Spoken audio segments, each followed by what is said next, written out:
저게 사람이야, 귀신이야. 차라리 그 쌀로 식구들 배나 불렸으면 나을 뻔했어. 쌀새 가마니에 팔려온 숫검정 투성이의 바보 노비.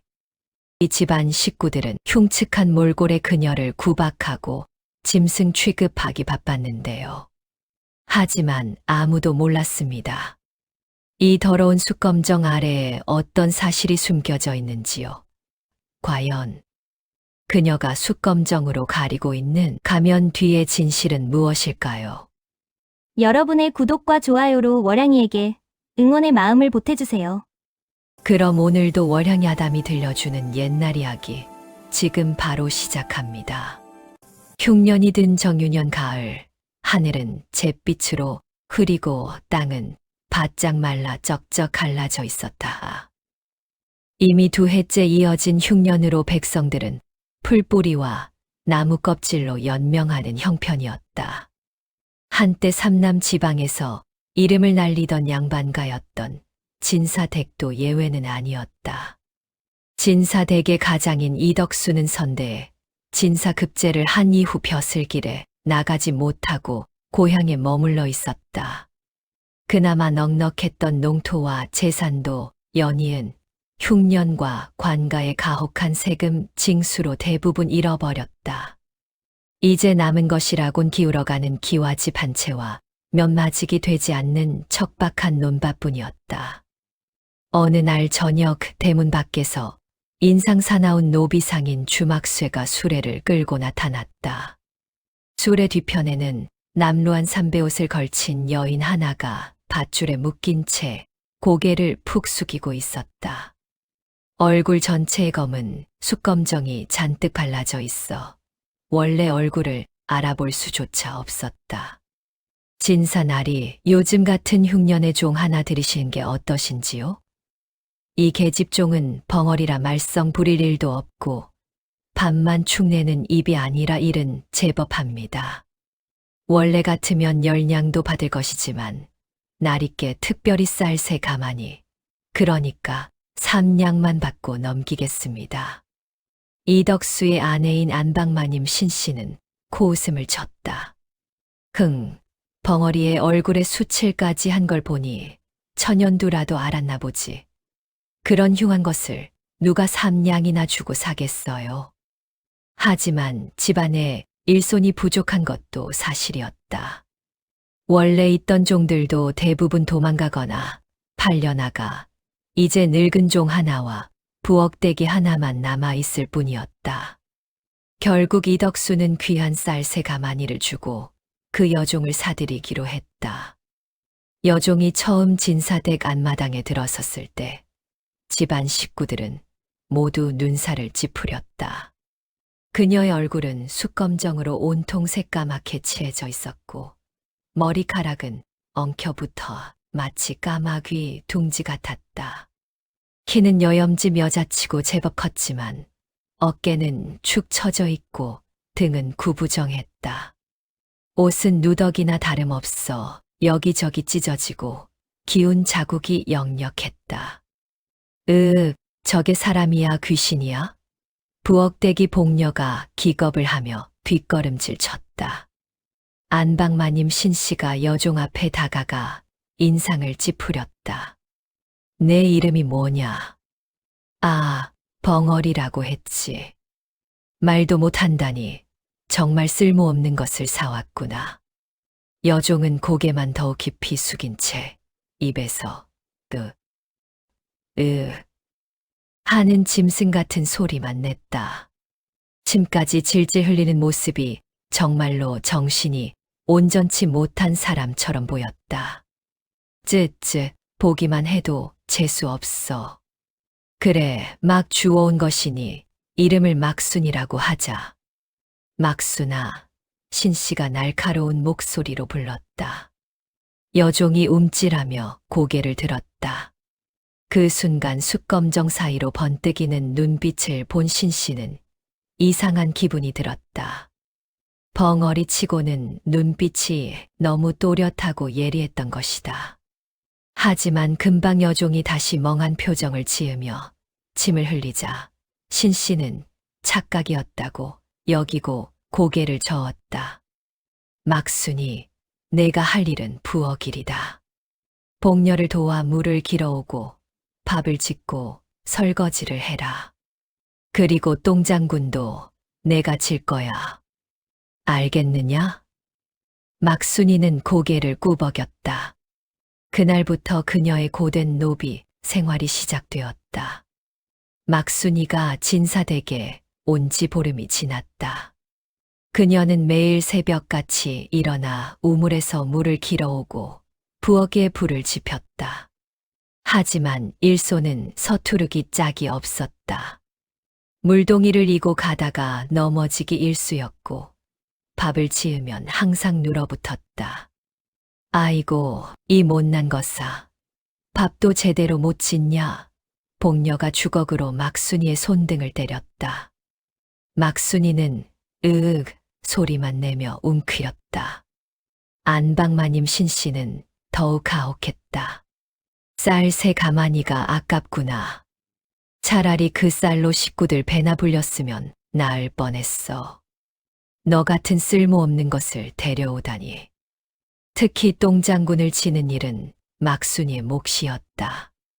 매일 아침 무거운 똥장군을 머리에 이고 뒷산 언덕까지 올라가 비워야 했다. 그녀의 가냘픈 몸으로는 버거운 일이었지만 누구 하나 도와주는 이가 없었다. 어느 날 똥장군을 지고 가던 막순이가 돌부리에 걸려 넘어졌다. 똥물이 사방에 튀고 옷에도 잔뜩 묻었다. 그 모습을 본 복녀와 다른 하인들은 코를 막으며 비웃었다. 하하하, 저것 봐라, 벙어리가 똥물을 뒤집었었네.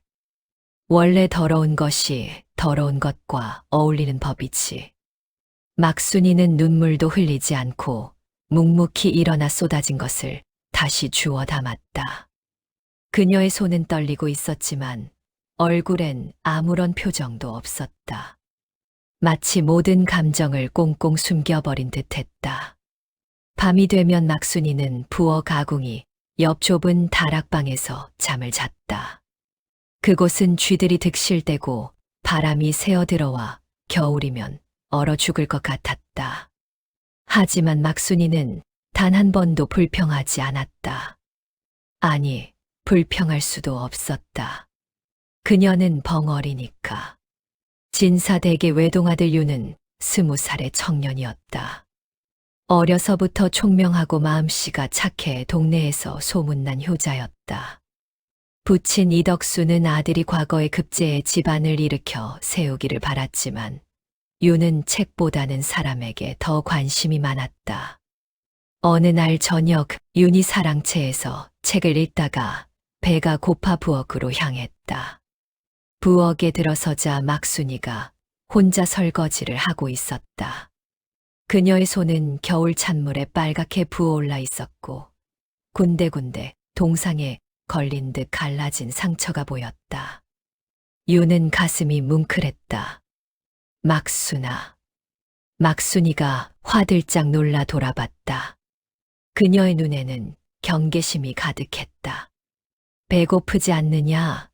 저녁 제대로 먹었어. 윤이 부드럽게 물었다. 물론 막순이는 대답할 수 없었다. 하지만 윤은 그녀가 분명 굶고 있다는 것을 알았다. 부엌 대기들은 항상 밥을 지을 때 자기들끼리 먼저 먹고 막순이에게는 누룽지나 식은 밥만 주었기 때문이다.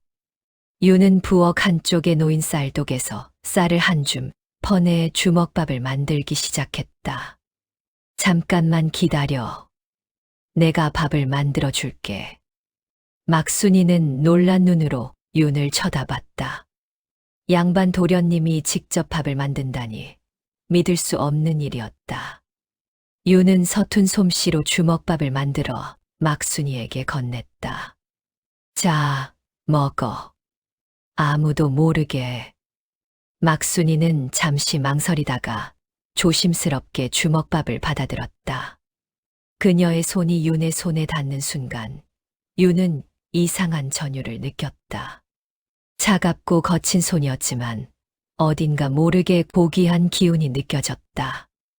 막순이는 주먹밥을 받아들고 깊이 고개를 숙여 감사를 표했다. 그리고 작은 입으로 조심스럽게 한 입 빼어 물었다. 윤은 그 모습을 보며 미소 지었다. 천천히 먹어. 체하겠다. 그날 이후 윤은 틈만 나면 막순이에게 먹을 것을 챙겨주었다.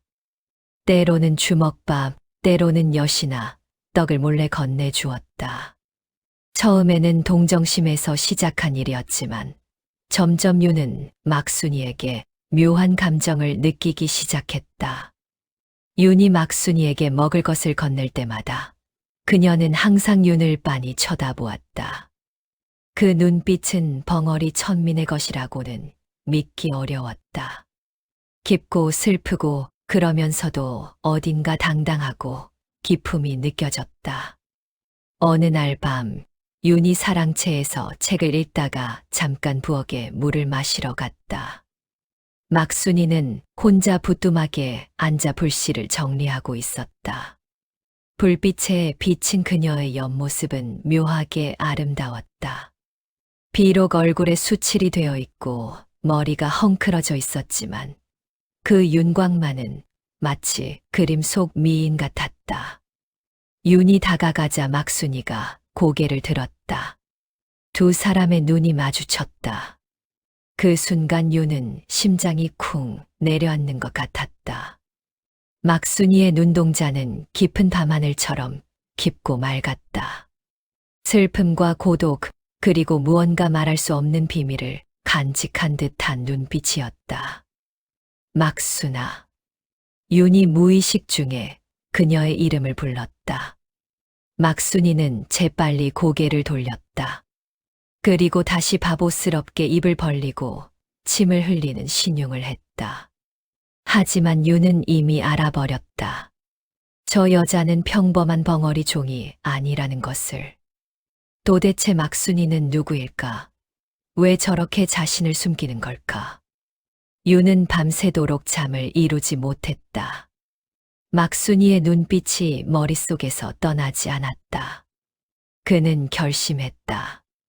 막순이의 비밀을 반드시 알아내겠다고. 다음 날 아침, 윤은 일부러 막순이를 관찰하기 시작했다. 그녀는 여전히 물을 깃고 밥을 짓고 설거지를 했다. 하지만 유심히 보니 이상한 점이 많았다. 물동이를 이고 갈 때 그녀의 걸음걸이는 비틀거리고 불안정했다. 마치 무거운 것을 머리에 이는 것이 익숙하지 않은 사람 같았다. 밥을 지을 때도 마찬가지였다. 불 조절을 제대로 못해 밥이 자주 눌어붙었다. 이 못난 것, 또 밥을 태웠구나. 복녀가 소리를 질렀다. 막순이는 고개를 숙이고 으윽 소리만 냈다. 하지만 윤은 다른 것을 발견했다. 어느 날 아침 윤이 사랑채를 청소하라고 막순이를 불렀다. 막순이는 조심스럽게 방 안으로 들어와 먼지를 털고 책을 정리하기 시작했다. 놀랍게도 그녀는 책을 다루는 솜씨가 매우 능숙했다. 책을 펼쳐보지도 않고 크기와 두께만으로 분류해서 정리했다. 붓을 씻을 때도 마치 오래 붓을 다뤄온 사람처럼 자연스럽고 조심스럽게 다뤘다. 이상하다. 책과 붓을 다루는 일은 능숙한데 물 깃고 밥 짓는 일은 서툴다니. 윤의 호기심은 더욱 커졌다. 그는 일부러 어려운 한문 서적을 펼쳐놓고 막순이의 반응을 살폈다. 막순이가 책상을 닦다가 그 책을 보는 순간 그녀의 눈동자가 미세하게 움직이며 글자를 따라 읽는 것을 윤은 놓치지 않았다. 이 여자 글을 읽을 줄 안다. 윤은 확신했다. 막순이는 절대 평범한 천민이 아니었다. 그로부터 며칠 후 윤은 결정적인 증거를 발견했다. 어느 날 아침 마당을 거닐던 윤은 우물가 근처에 떨어진 종이 한 장을 발견했다. 주워 보니 한시가 적혀 있었다. 외로운 달은 깊은 밤 누각에 걸리고 차가운 바람은 빈뜰에 슬피 부네. 한때 화려했던 궁궐은 이제 꿈이 되고 남은 것은 오직 이 한 몸의 한뿐이로다. 시의 내용도 놀라웠지만 더 놀라운 것은 그 글씨체였다. 필력이 강하면서도 우아하고 획 하나하나의 품격이 느껴지는 명필이었다. 진사댁 식구 중에 이런 글씨를 쓸 사람은 없었다. 윤 자신도 글씨를 제법 쓰는 편이었지만 이 글씨와는 비교가 되지 않았다. 이건 누가 쓴 거지? 어젯밤엔 우물가에 이런 종이가 없었는데. 윤은 종이를 품속에 넣고 슬그머니 주위를 살폈다. 부엌에서 막순이가 물을 깃고 있었다. 그녀의 손가락을 보니 먹물이 희미하게 묻어 있었다. 설마 막순이가? 윤은 가슴이 두근거렸다. 만약 이 글씨가 정말 막순이가 쓴 것이라면 그녀는 도대체 어떤 신분이었던 걸까? 그날 밤 윤은 다시 그 시를 꺼내 읽었다. 한때 화려했던 궁궐은 이제 꿈이 되고 이 구절이 마음에 걸렸다. 궁궐이라니 혹시 막순이는 궁궐과 관련된 사람이었던 걸까? 보름달이 환하게 떠오른 어느 가을밤 윤은 잠이 오지 않아 뒤척이다가 사랑채를 나와 마당을 거닐었다. 밤 공기는 차갑고 상쾌했다. 대문 쪽에서 희미한 발소리가 들렸다. 이 밤중에 누가? 윤은 조심스럽게 소리 나는 쪽으로 다가갔다. 대문 옆 샘문이 살짝 열려 있었고 누군가의 그림자가 뒷산 쪽으로 사라지는 것이 보였다. 윤은 직감적으로 뒤를 따랐다.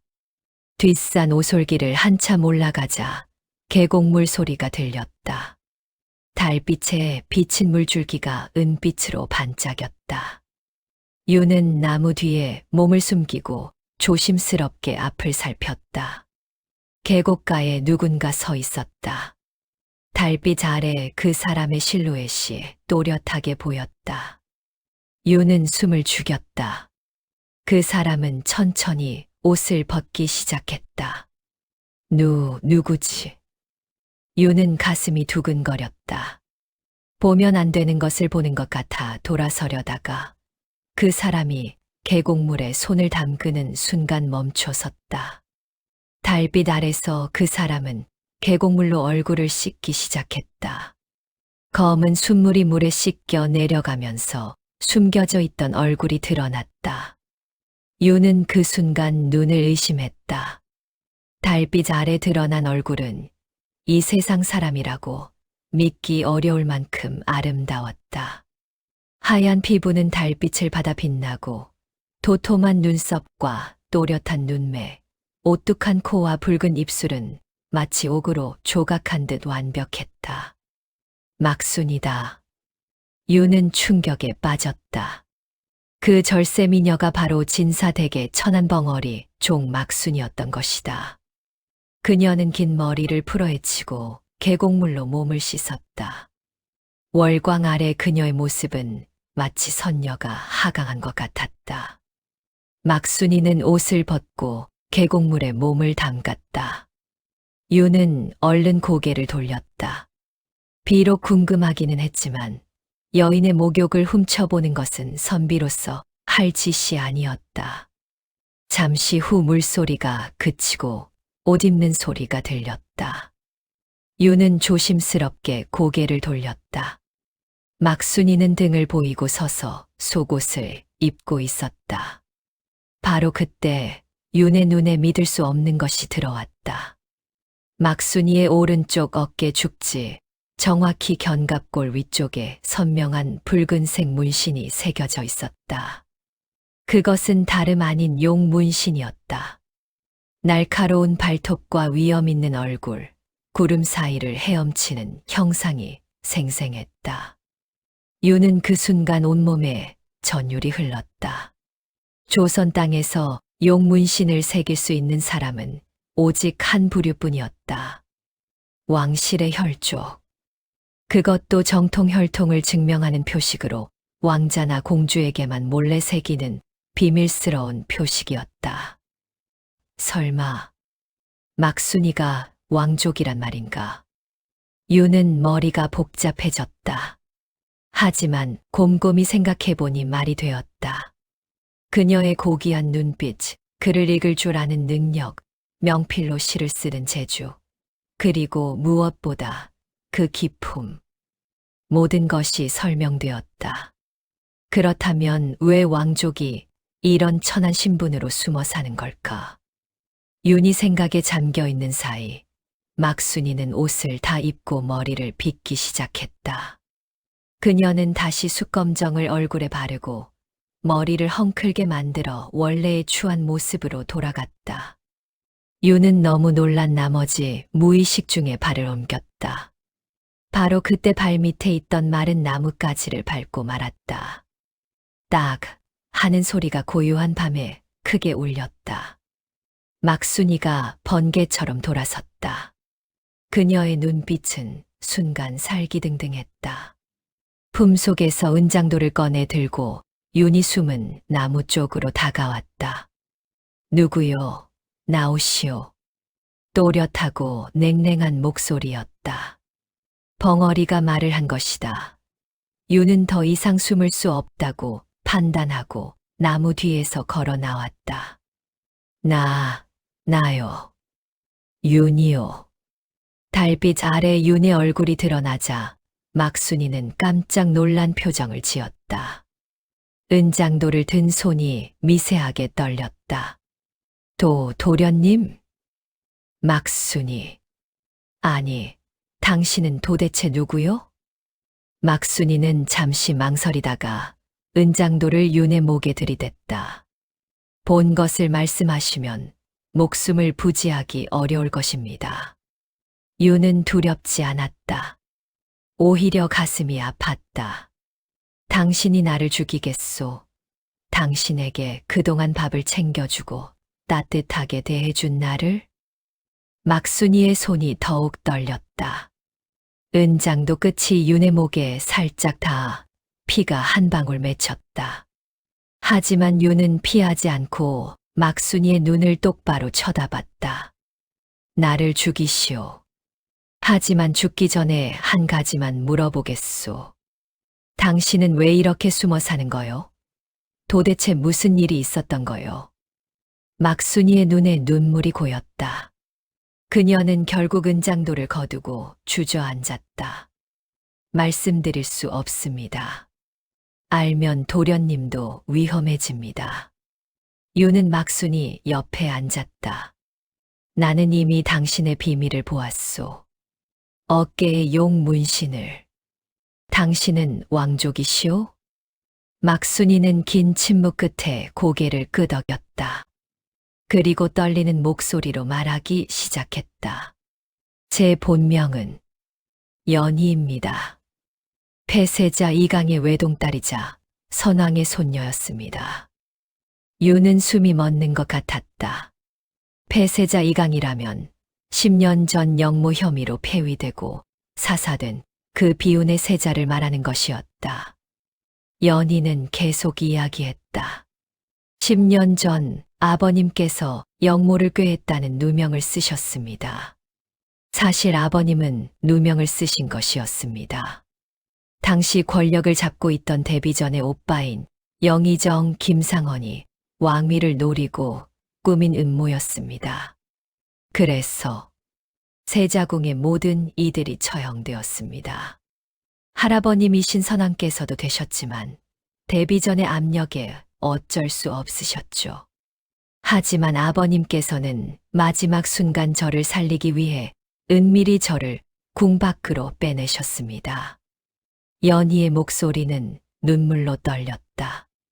아버님의 마지막 말씀이 아직도 귀에 생생합니다. 연희야, 살아야 한다. 살아서 언젠가 진실을 밝히고 우리 가문의 원한을 풀어야 한다. 그것이 내가 할 일이다. 연희는 손으로 얼굴을 가리고 울기 시작했다. 윤은 조심스럽게 그녀의 어깨에 손을 얹었다. 그래서 얼굴에 수치를 하고 벙어리 행세를 하며 숨어 살았던 거군요. 네. 궁에서 나온 저는 한때 저를 보살펴 주시던 상국님의 도움으로 한양을 빠져나왔습니다. 그 상국님께서 저의 얼굴에 숯을 칠하고 혀 밑에 약을 넣어 말을 못하게 만드신 후 노비상인에게 팔아버리라고 하셨죠. 그래야만 추적을 피할 수 있다고. 그 상궁은 어떻게 되었소? 연희는 고개를 저었다. 그분은 제가 빠져나간 다음 날 자결하셨다고 들었습니다. 저를 도왔다는 것이 발각되어 고문을 받느니 차라리 스스로 목숨을 끊으신 것이죠. 유는 가슴이 먹먹했다. 그렇게 10년을 떠돌았던 거요? 네. 처음에는 경기도 어느 마을의 농가에 팔렸다가 그 집이 망하면서 다시 팔렸고 이렇게 수없이 팔리고 팔려 이곳까지 오게 되었습니다. 벙어리의 얼굴까지 흉측하니 아무도 저를 의심하지 않았죠. 하지만 밤마다 이렇게 진짜 모습으로 돌아오는 거요? 연희는 고개를 끄덕였다. 제가 저 자신을 잊지 않기 위해서입니다. 저는 연희 옹주입니다. 결코 막순이가 아닙니다. 언젠가는 다시 제 신분을 되찾고 아버님의 원한을 풀어야 합니다. 그날까지 살아야 합니다. 그녀의 눈빛은 달빛 아래서 강렬하게 빛났다. 유는 그 순간 깊은 감동과 함께 어떤 결심이 서는 것을 느꼈다. 유는 연희의 손을 잡았다. 옹주마마, 아니 연희, 제가 돕겠소. 당신의 비밀을 지키고 당신을 지키겠소. 연희는 놀란 듯 윤을 쳐다봤다. 도련님, 이것이 얼마나 위험한 일인지 아십니까? 이 비밀이 새어나가면 도련님도 역적의 동조자로 몰려 죽임을 당할 것입니다. 알고 있소. 하지만 상관없소. 윤의 목소리는 단호했다. 나는 부당한 권력에 짓눌려 고통받는 사람을 그냥 지나칠 수 없소. 더구나 그것이 당신이라면 더더욱. 왜 그렇게까지 하시려는 겁니까? 윤은 잠시 망설이다가 솔직하게 말했다. 처음에는 동정심이었소. 하지만 지금은 당신에게 마음이 끌리오. 당신의 슬픈 눈빛, 굳센 의지, 그리고 고귀한 영혼에. 연희는 얼굴이 붉어졌다. 10년 만에 처음으로 누군가에게 진심 어린 호의를 받는 것이었다. 도련님, 나를 그냥 윤이라고 불러주시오. 우리는 이제 비밀을 공유한 사이 아니오? 연희는 미소 지었다. 10년 만에 처음 짓는 진심 어린 미소였다. 윤, 고맙습니다. 그날 밤 두 사람은 달빛 아래 계곡가에 앉아 오랫동안 이야기를 나눴다. 연희는 궁궐에서의 생활, 아버지의 억울한 죽음, 그리고 지난 10년간의 고통스러운 도피 생활에 대해 이야기했다. 윤은 그저 묵묵히 들어주고 때로 위로의 말을 건넸다. 윤, 당신을 만난 것이 하늘이 저에게 주신 선물인 것 같습니다. 연희가 조용히 말했다. 나 역시 그렇게 생각하오. 윤이 대답했다.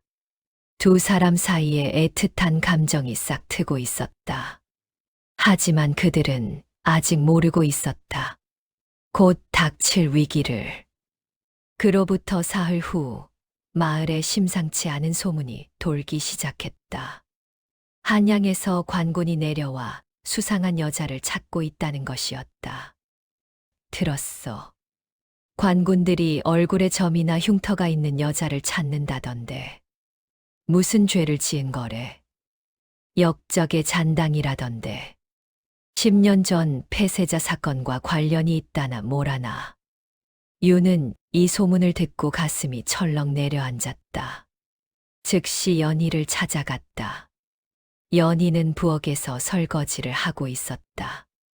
막순아, 잠깐 나와 보겠느냐? 윤이 최대한 자연스럽게 말했다. 연희는 윤을 따라 뒷마당 장독대 뒤로 갔다. 윤이 긴박하게 속삭였다. 관군이 온다. 당신을 찾고 있어. 연희의 얼굴이 창백해졌다. 어떻게? 10년이나 지났는데 아마 누군가 당신이 살아있다는 정보를 흘린 모양이오. 조심해야 하오. 바로 그날 오후 예상은 현실이 되었다. 진사댁 대문을 거칠게 두드리는 소리가 들렸다. 문 열어라. 관가에서 나왔다. 대문이 열리자 무장한 관군 10여 명이 우르르 들어왔다. 앞장선 것은 험상궂게 생긴 대장이었다. 그는 허리춤에 칼을 차고 손에는 수배 전단을 들고 있었다. 이 집 식구들 모두 마당에 집합하라. 안방마님 신씨와 이덕수 진사, 그리고 윤과 하인들이 모두 마당으로 나왔다. 연희도 다른 종들과 함께 고개를 숙이고 서 있었다. 관군 대장이 날카로운 눈초리로 사람들을 훑어봤다. 우리는 역적의 잔당을 찾고 있다. 폐세자의 딸 연희 옹주가 아직 살아있다는 정보를 입수했다. 이 집에 수상한 여자는 없느냐? 이덕수가 떨리는 목소리로 대답했다. 저희 집에는 그런 사람 없습니다. 다들 오래전부터 있던 식구들 뿐입니다. 대장은 의심스러운 눈초리로 하인들을 하나하나 살폈다. 그러다가 고개를 푹 숙이고 있는 연희에게 시선이 멈췄다. 저 계집은 누구냐? 아, 저 아이는 얼마 전에 산벙어리 종입니다. 막순이라고 합니다. 신씨가 대답했다. 대장이 가까이 다가왔다. 얼굴을 들어봐라. 연희는 천천히 고개를 들었다. 숯검정이 칠해진 얼굴이 드러났다. 대장은 인상을 찌푸렸다. 이게 뭐냐? 얼굴에 왜 이런 걸 칠했느냐? 복녀가 나서서 대답했다.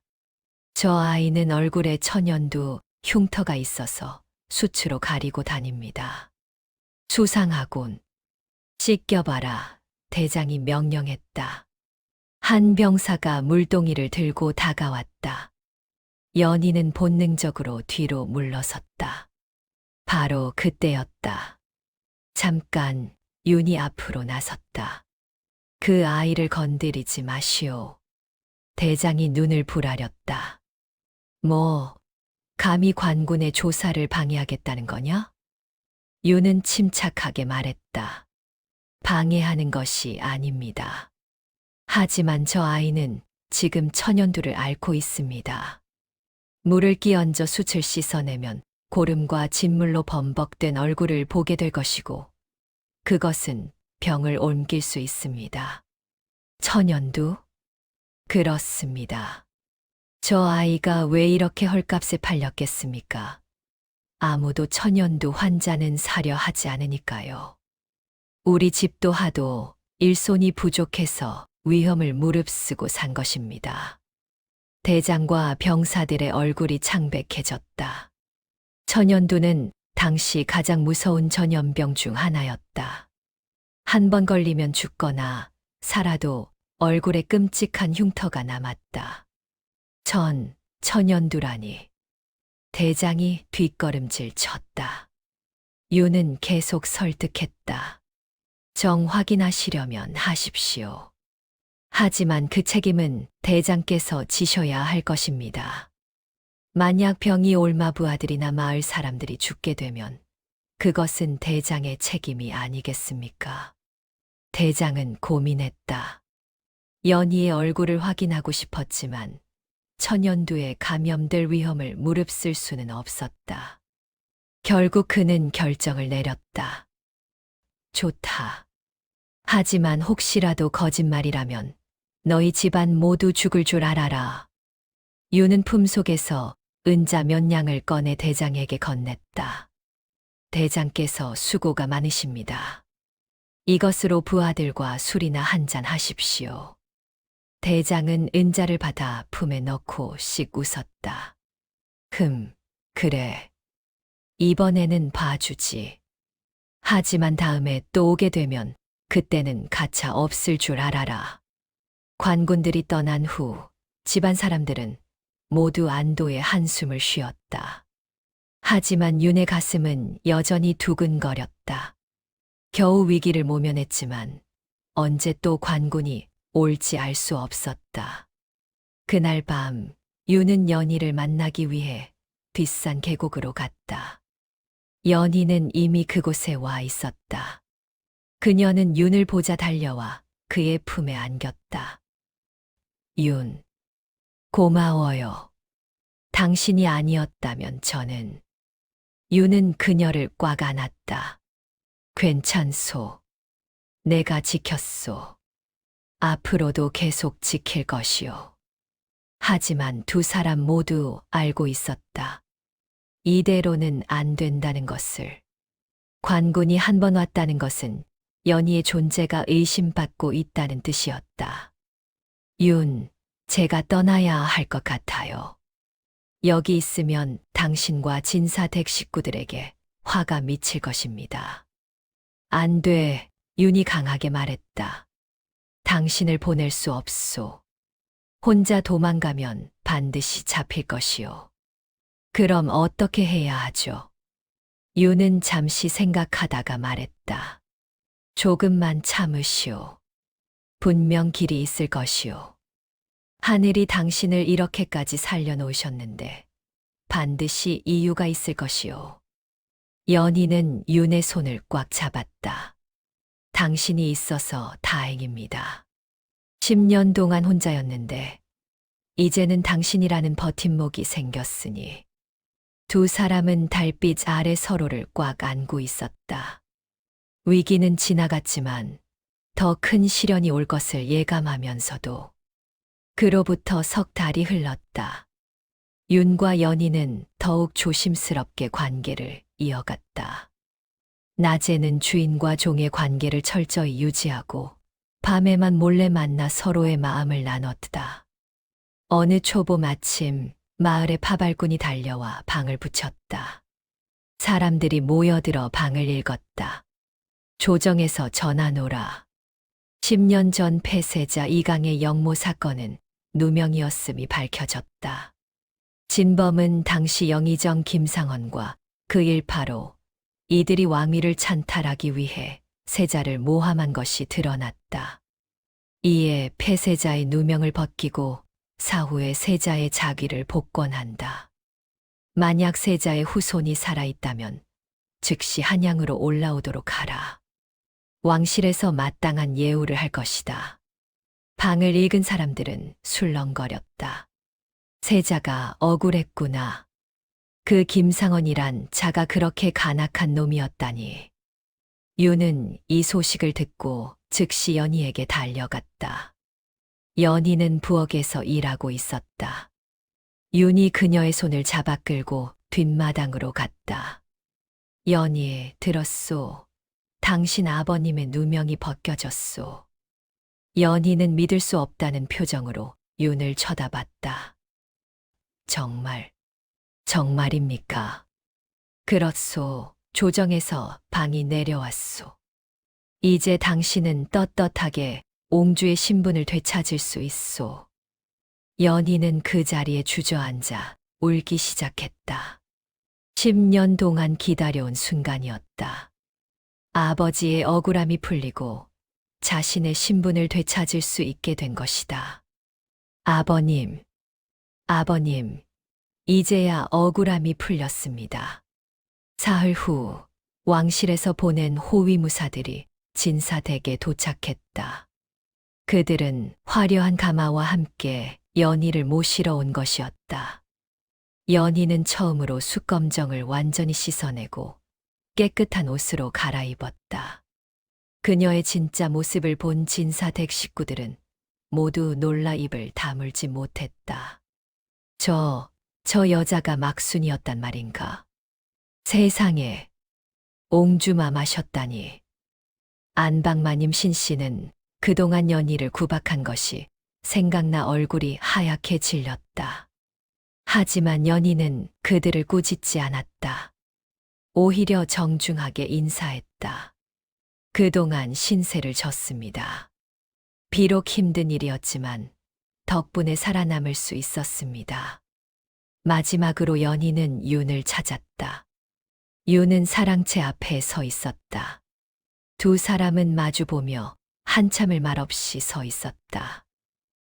윤, 당신이 없었다면 저는 이 날을 볼 수 없었을 것입니다. 연희, 윤의 눈에 눈물이 고였다. 행복하시오. 그것이 나의 유일한 바람이오. 연희는 품속에서 옷가락지 하나를 꺼냈다. 그것은 아버지가 돌아가시기 전 그녀에게 준 유일한 유품이었다. 이것을 받아주세요.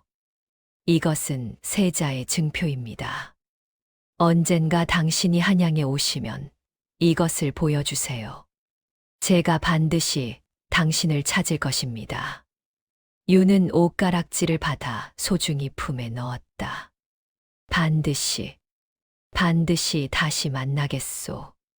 연희는 가마에 올랐다. 가마가 천천히 움직이기 시작했다.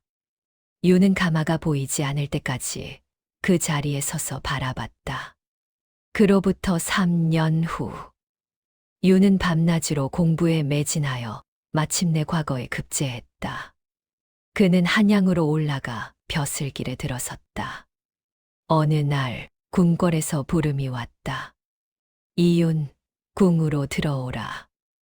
윤이 궁궐에 들어가자 화려한 궁복을 입은 여인이 서 있었다. 바로 연희 옹주였다. 그녀는 이제 왕실에서 가장 존귀한 옹주가 되어 있었다. 윤, 오랜만입니다. 옹주마마. 연희는 미소 지으며 윤에게 다가왔다. 저는 약속을 지키려 합니다. 당신이 제 은인이자 제가 사랑하는 사람입니다. 전하께 이미 말씀드렸고 허락을 받았습니다. 무슨 말씀이십니까? 당신을 부마임금의 사위로 맞이하고 싶습니다. 저와 함께 평생을 살아주시겠습니까? 윤은 믿을 수 없다는 표정으로 연희를 쳐다봤다.